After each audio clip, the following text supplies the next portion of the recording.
Our topic today is vinegar. It's going to be the topic we're going to be speaking, if I could use the word, more practical or more on actually what goes on in making vinegar and different issues that there potentially are, Kashrus related issues that there could be.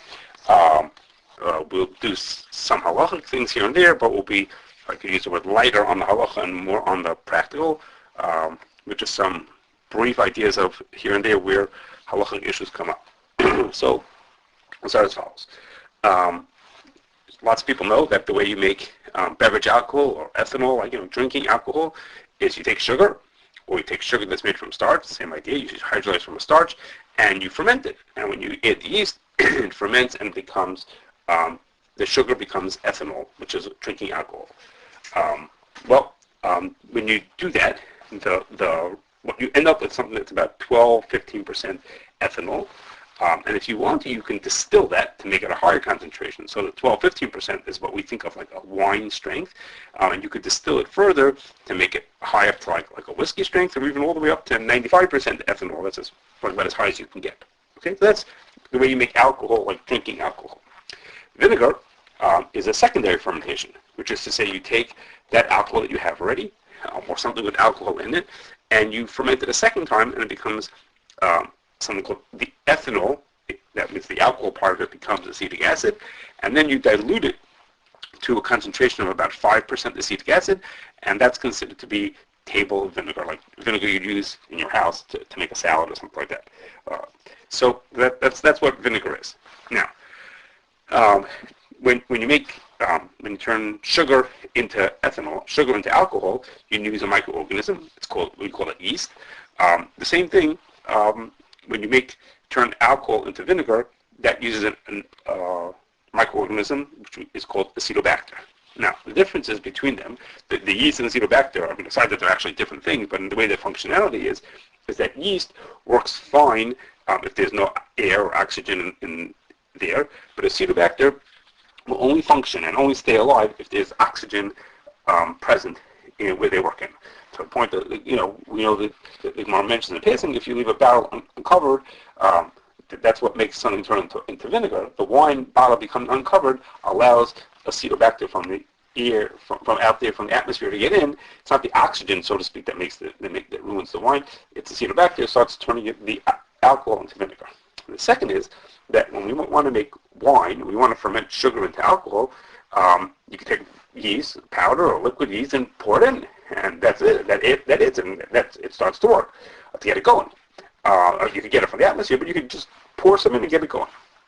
But if you want to turn wine into vinegar in a commercial sense, you don't want to just do it, let it just sit there and eventually, sour into vinegar. You want to do it commercially. You can't just pour in some Acetobacter. It doesn't work like that.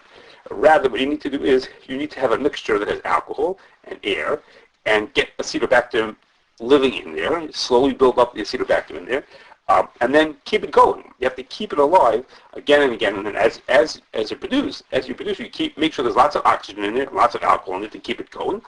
And then as some of it turns into vinegar, some of the alcohol turns into acetic acid. When it turns into vinegar, you remove some of it and add more alcohol again to keep it going. So you don't ever stop it. It just keeps on going and going.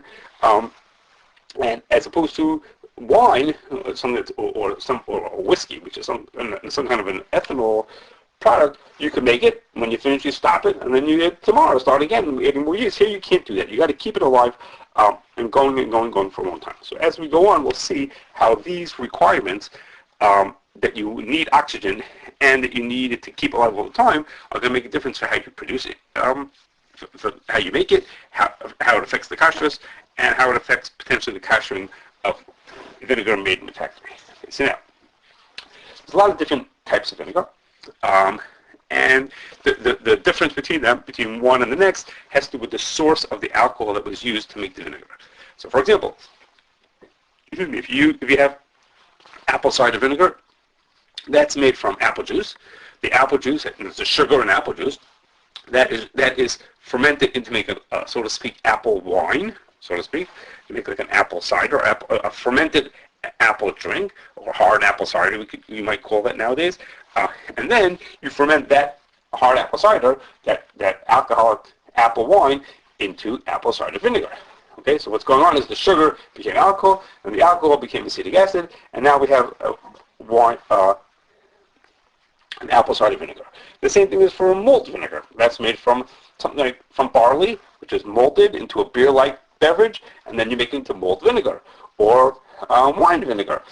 Wine vinegar is the same thing. We take grapes, the grape juice in there has sugar in it, we turn that into grape wine, which is called wine, and then we turn that into vinegar. Now, just as a sort of an aside, that word wine vinegar, which of course is going to be very sensitive for us, wine vinegar, which is potentially stam yain, which there's other names for it. It's also called balsamic vinegar and cherry vinegar. There may be other versions of it. These are all varieties, different types of, specific types of wine vinegar. Anyhow, so for all these kind of vinegars that I just mentioned, the taste and the color of the vinegar is very much affected by what the starting material was. Meaning, apple cider vinegar has a different flavor profile than malt vinegar or than wine vinegar, depending on where it came from, because a lot of the ethanol, the acetic acid part of it is the same. It's chemically the same. Acetic acid from here is the same. But the other parts of the taste are very different, and it comes out with, depending on what you did, it comes out with a different finished product. It's a different kind of vinegar, it's different kind of properties and different taste to it. Okay, now that's all those types of vinegars that I've mentioned. There's lots of them. There's rice vinegar, there's all kinds of different ones. You can make it from different items. Those are all one type of, that's a traditional type of vinegar. But there's something else called white distilled vinegar. White distilled vinegar is made from an alcohol we call grain neutral spirits. Grain neutral spirits means say alcohol, which is grain neutral. It means it's neutral. You can't see any indication which grain it originally came from, which is to say we've stripped out all the other flavor components out of the alcohol. What does that mean? How do you do that?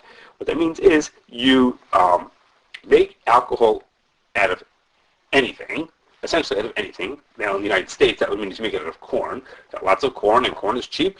So for us, we make it out of corn. I mean, in Europe, they might make it out of wheat. Other places, they might make it out of rice or sweet potato. But in the United States, that means you make it out of corn. And then after you make this alcohol, and again, it would come out as 12, 13, 15% alcohol in corn. Then you distill it to the point that it becomes 95% pure.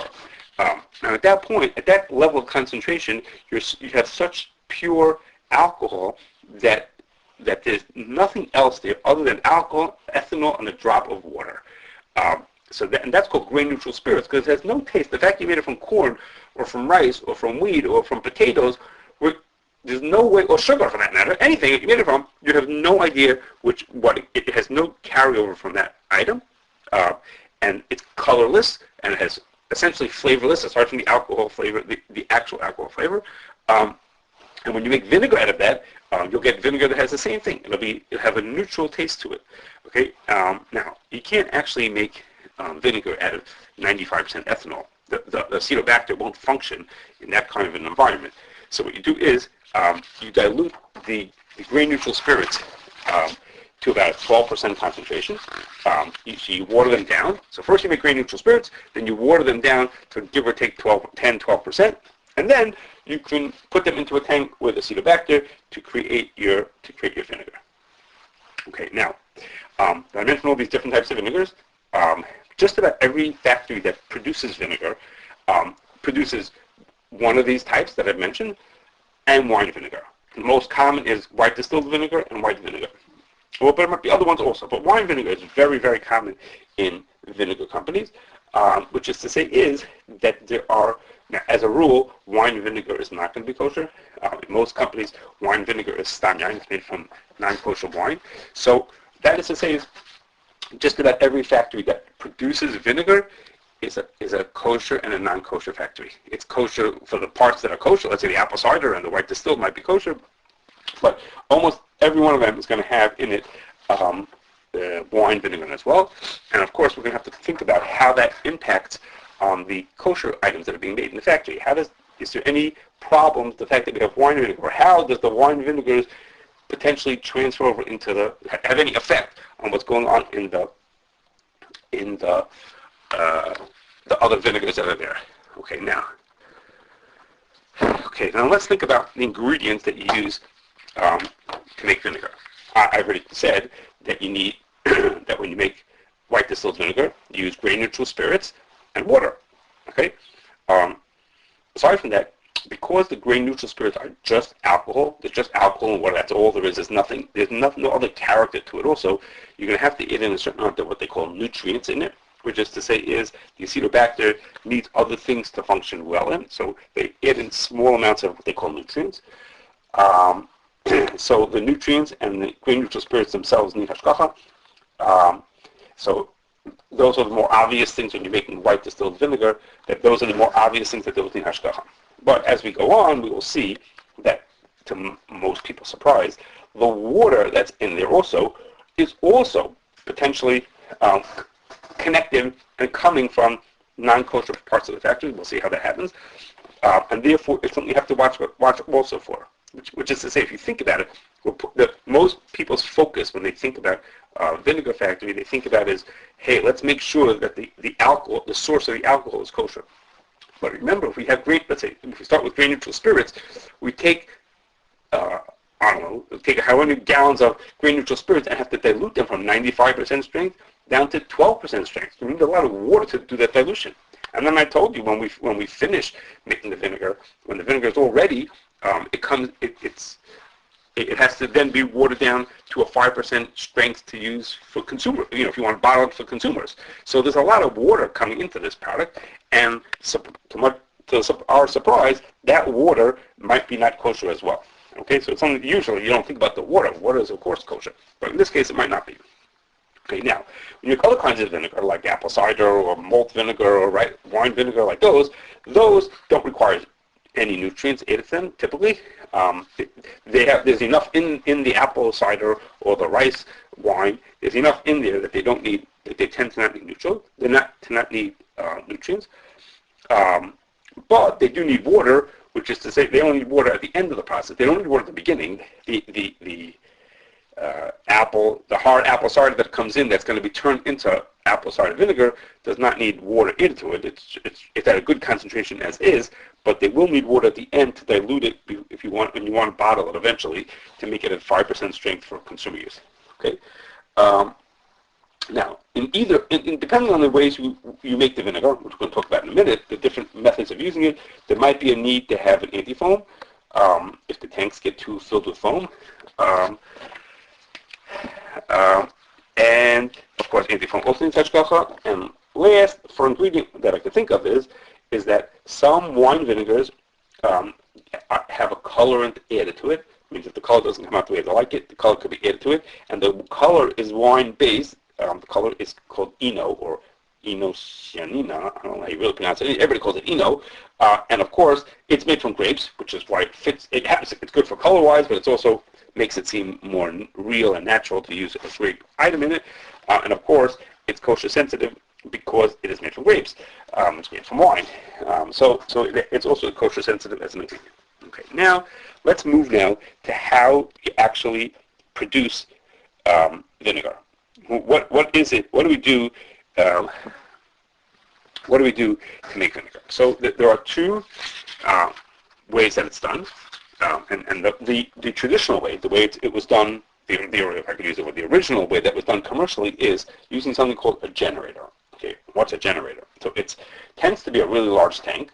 As an aside, I'll mention that in vinegar companies there are lots of tanks, very large, tend to be lots of large tanks, and they all look the same, even though they're not all doing the same thing. It makes it a little confusing for a mashgiach to be able to figure out what's going on and what's here and what's there, what's happening. They all look the same, but they're all not doing the same thing.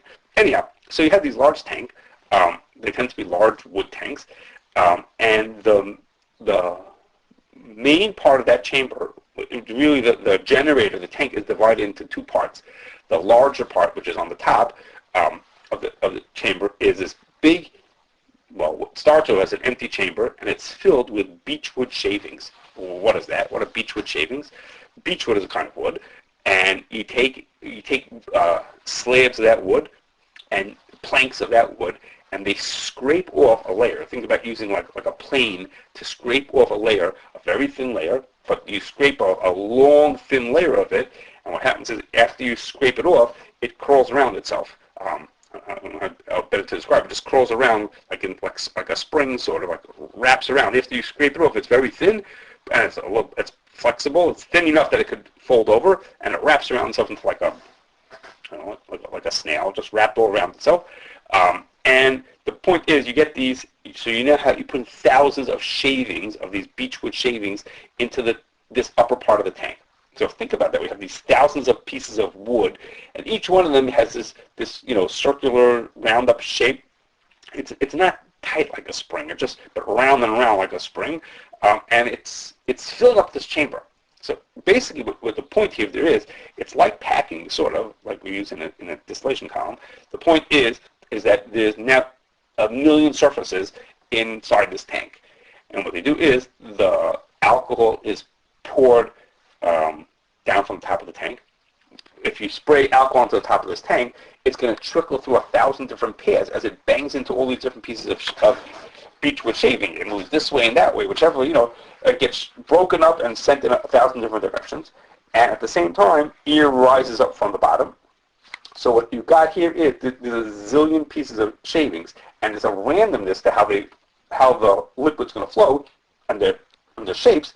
So there's a lot of contact between the air and the liquid, and then this liquid is dripping down and falling its way slowly as it makes its way down through the shavings, and then it falls into the lower part of the tank, which has no shavings, which is like a pool, and there is where it collects, and it's pumped right back up to the top of the generator to again drip through the shavings. Okay, so it goes in circular. It goes up the top, pours through the shavings. Doesn't pour through like a long flow. It drips through, and it gets lots of chances to go round and round in this back in through the generator. It takes about 2 days in a generator for the alcohol to be converted to vinegar. So it's living in there are the Acetobacter, and they're just living in there. I mean, as Mom says, it's a party. We have alcohol and air, and the Acetobacter are in Gan Eden over there. And they keep on converting the alcohol into vinegar. And with time, they remove vinegar from the bottom of the tank. Excuse me. But keep adding in fresh alcohol to keep it going. Now the truth is that even if you would drain everything out of the bottom at one point, there's loads of liquid dripping through the top. So there's not such a concern if you drain it out. Oh my gosh, what's going to happen? What's going to happen to our Acetobacter? Because the liquid doesn't drip out in 1 second. It's not a tank you can just drain out like that. It slowly drips out. Okay, so it slowly drips down. You drain at some point. You take out the vinegar that you've created and you replace it with alcohol and continue the process going. Now the reason why that it's important that you would keep them alive is because to start up a generator, to go from empty, brand new, and to say, let's inoculate it. Let's start this up as a vinegar generator can take months. Okay, you have to get it up to the point that on an industrial scale, it's turning alcohol into vinegar, in a nice continual process and doing what it's supposed to do. That'll take weeks or months. Literally, it could take months to get it started up like that. Okay. And so that's why 24 hours a day, 7 days a week, there's always make sure there's alcohol and air in the tank, so we don't lose our the ability for the tank to function. Okay, again, it's not sensitive to the point that you lose it for a minute, because if there's lots going on over there, if there's a lot of liquid and air floating around, inside the shavings, but Lamaites, it's got to keep going. I was on a plant that had been running for decades, literally for decades. It had been running because once they got it started, they weren't turning it off. There was you don't want to stop the process. Okay, now this idea that the generator needs to run all the time and can never be turned off and never stopped impacts Hashgachah in two different ways.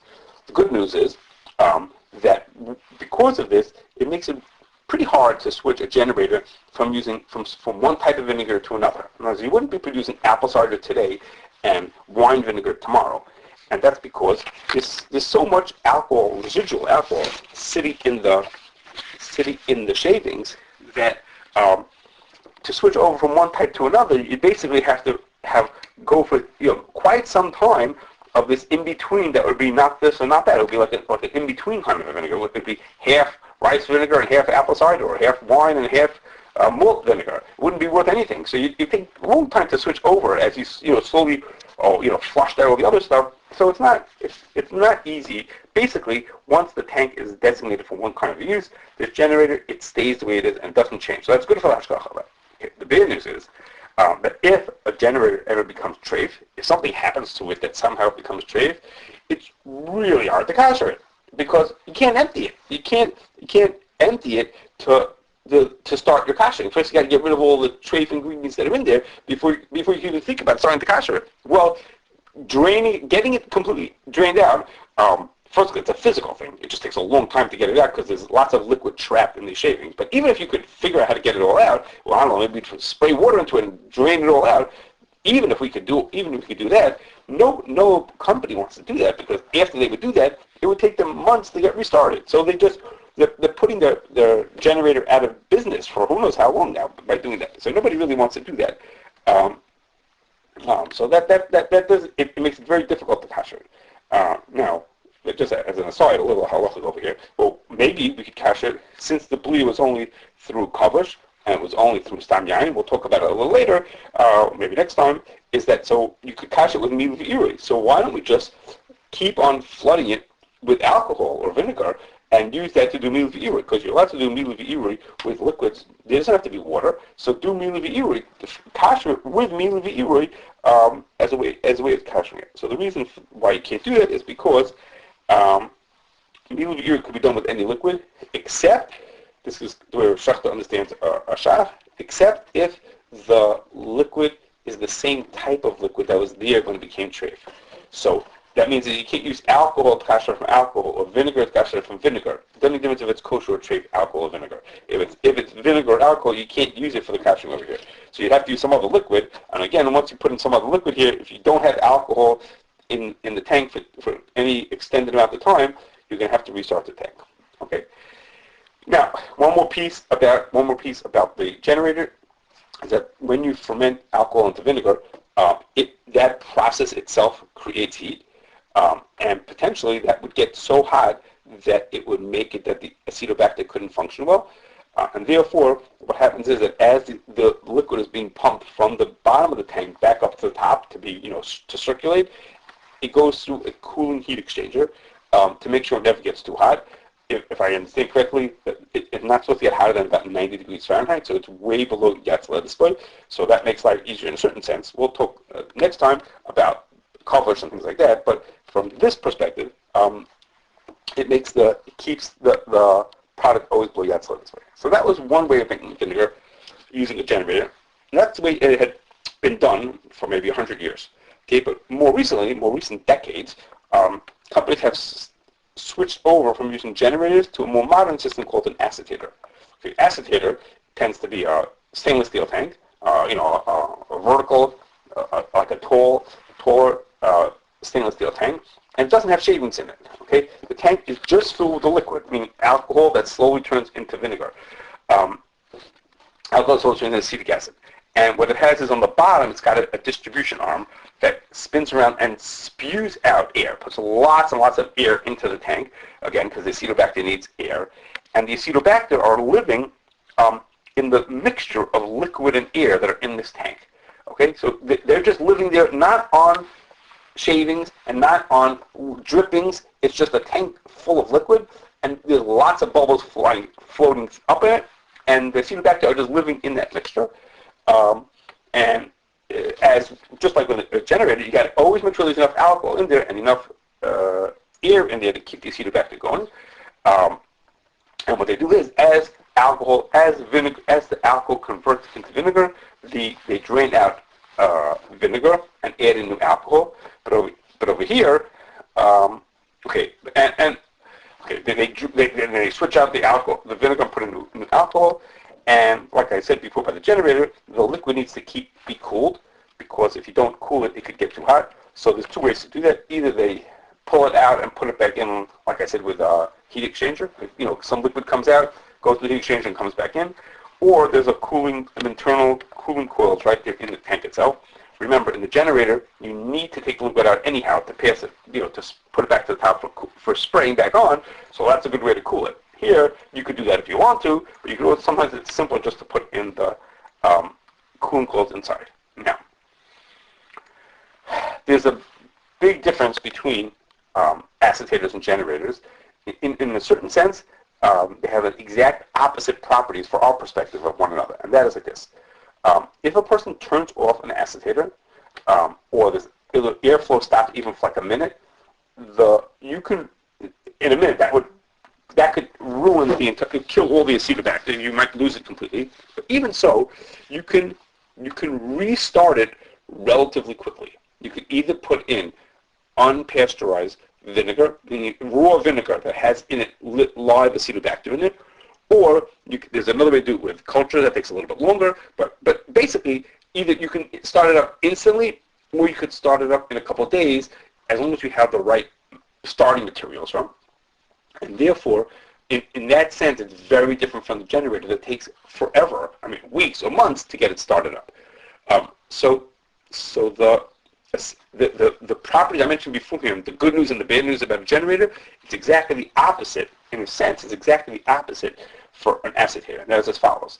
Acetators are very good at switching between one product and another. Now, they might not want to, because it is a pashka. There is a certain amount of changeover that has to happen to get it to go from one product to the other, but you could do it because they're meant for restarting. It could be started up either in a day or two, or it could be started up instantly as long as you have the right starting material to work with. So that means you need to be sensitive. The mashgiach has to keep his eye and say, wait a second, is this tank always used for kasher or always used for treif? Okay.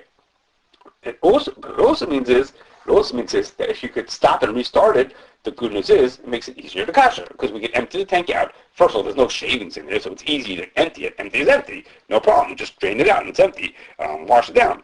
But then we can also kasher it. We can have at our leisure we can kasher it and then restart it again afterwards. Okay.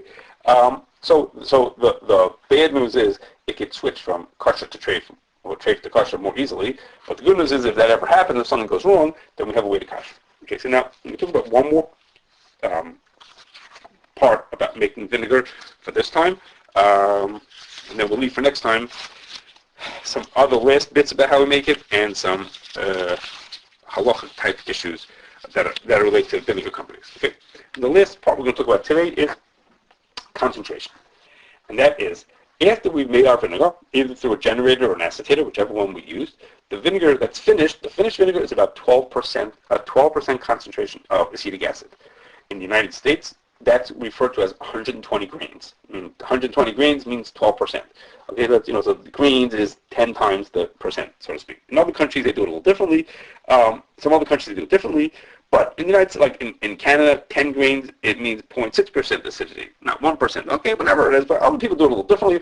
But in the United States, 120 grains is what you refer to the vinegar as it comes out when it's about 12% strength. For consumers, you would water it down, as I've said a few times, to 5% strength, meaning 50 grains. That's how you water it down.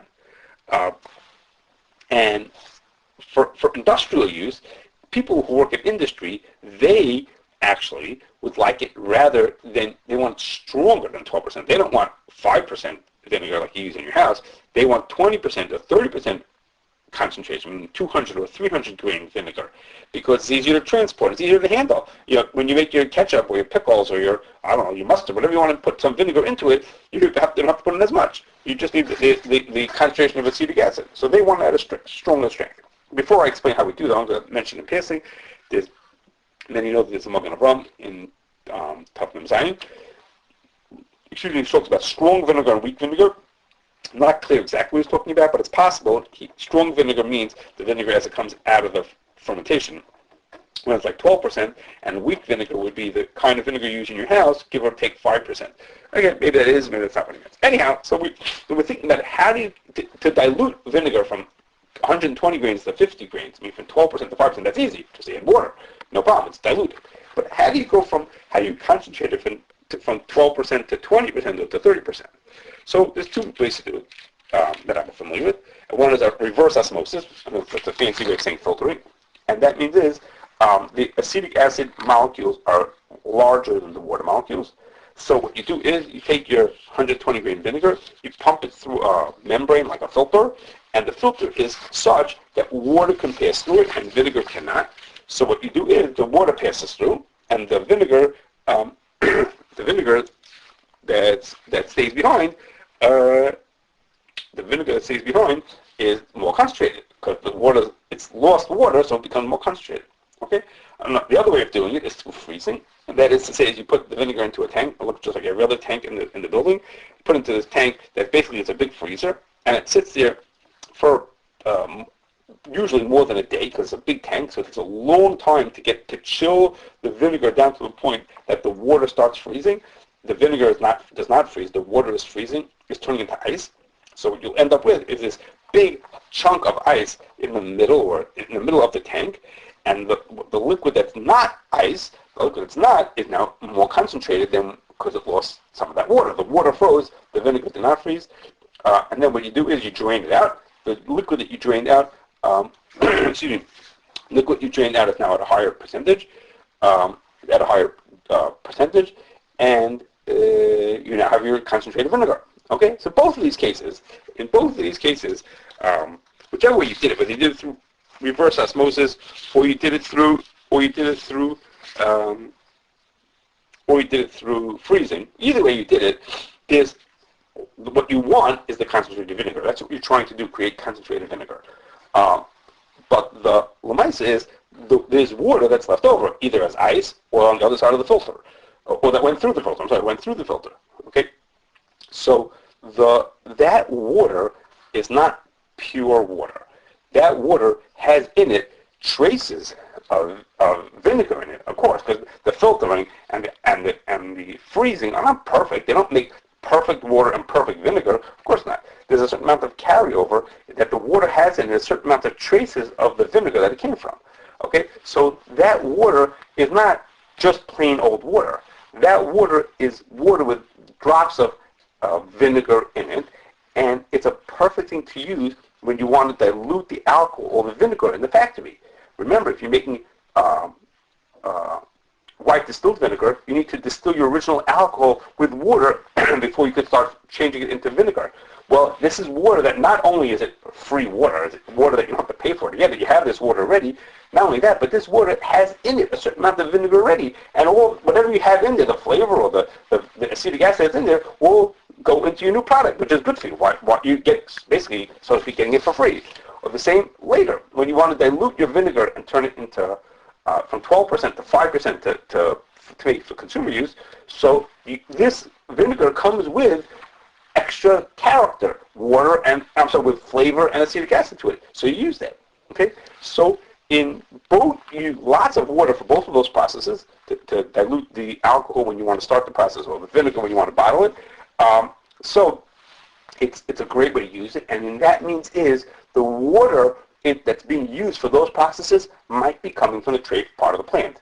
You have to pay attention that where they're getting the water from. If the water coming from the tap, it's really unlikely that they're getting the water from the tap. Let me take that back.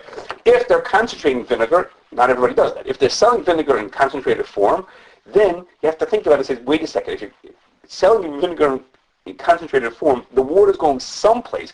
And if the water's going someplace, I want to know where it's ending up in. Is it ending up back in kosher to kosher and treif to treif? Or is it not? Is it a big mix? Or you have to keep an eye on it and so where that water is coming from, because not only could the alcohol be treif on some of the minor ingredients, but the water itself could be not treif, not kosher as well. Now, that's the end of this time, but next time we will, in Mitzvah Hashem, speak about another place where the water could come from, another place where the water could become treif, and a different part of the process.